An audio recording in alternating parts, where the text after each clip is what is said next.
এডিনোমায়োসিস মেয়েদের একটি কমন কিন্তু জটিল সমস্যা।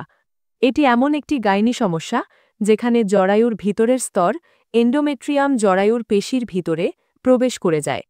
এতে করে জরায়ু বড় ও নরম হয়ে যায় এবং মাসিকের সময় ব্যথা ও অতিরিক্ত রক্তপাত দেখা দেয়।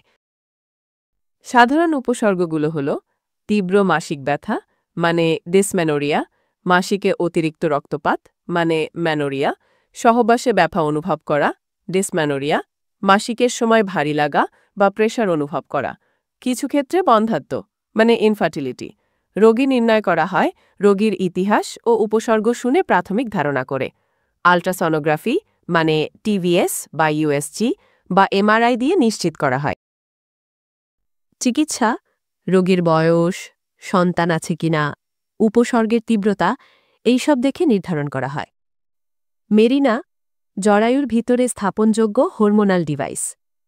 জরায়ু অপসারণ অর্থাৎ হিস্টেরেক্টমি। যারা সন্তান নিয়ে ফেলেছেন এবং অন্য উপায়ে আর উপকার পাননি তাদের জন্য এটি চূড়ান্ত সমাধান। এডিনোমায়োসিস কিছু ক্ষেত্রে গর্ভধারণে সমস্যা করতে পারে, তবে সঠিক চিকিৎসা ও পরিকল্পনার মাধ্যমে অনেকেই মা হতে পারেন।